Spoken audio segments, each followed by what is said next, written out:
Good afternoon, church. Afternoon. Good afternoon to each and every one of you. I'm here to read the eulogy of my aunt, Barbara Lebert Clarke.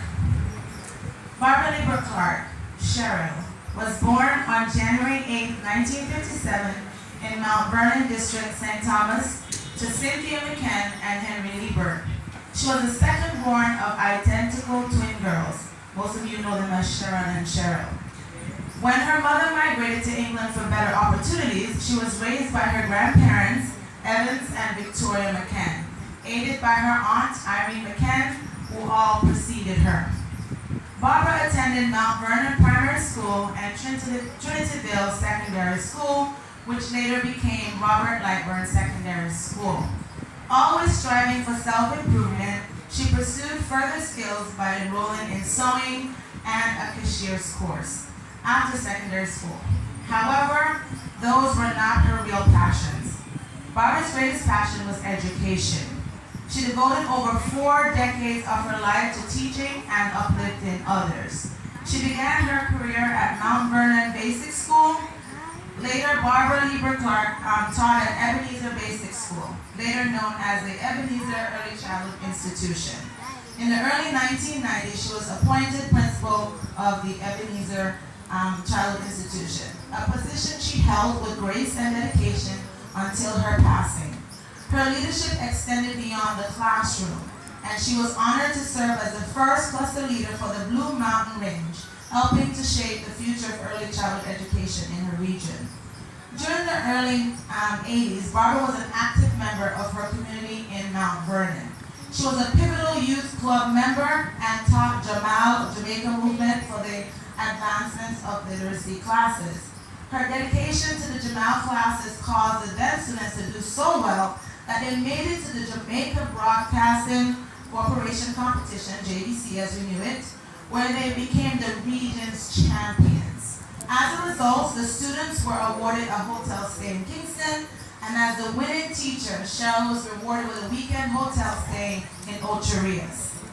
In the 1970s, she met her now husband, Derek Clarke. They were married, and the union was blessed with 3 boys. Derek Clarke Jr., his wife is Shavine, Denver Clarke, wife Mona Kay, and the youngest, Con Clarke. She was an avid lover of sports, so much so that she would leave all the way from Mount Vernon many evenings to go to Martin Bay and play and practice cricket with the girls on the parish team. Whenever her sons played football or ran track and field, she'd be seen on the sidelines shouting and cheering them on. Barbara loved to travel. She visited her sister in Florida many times.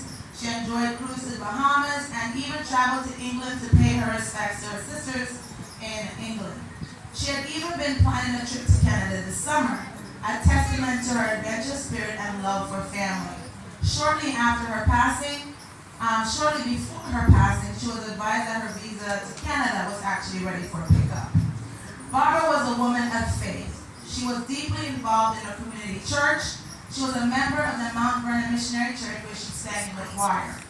After moving to Yala, she joined the Calvary Missionary Church, where she dedicated her time to teach in Sunday school, continuing to guide and nurture young minds in spiritual and academic growth.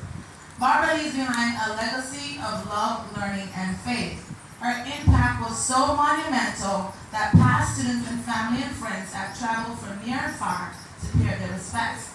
We have family from the United Kingdom. We have past students, family, and friends who also traveled from the United States. And not to mention most of you who have traveled locally.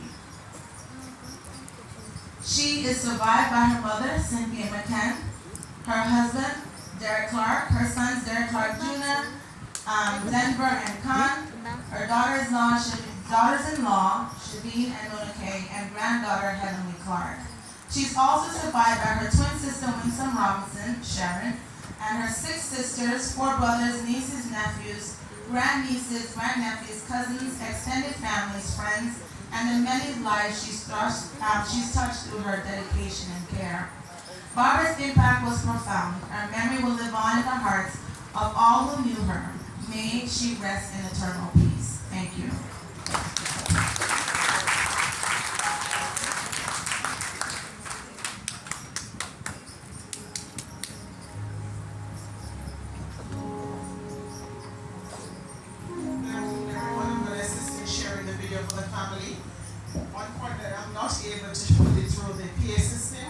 going to use my phone and a microphone, and I trust that you'll be able to hear.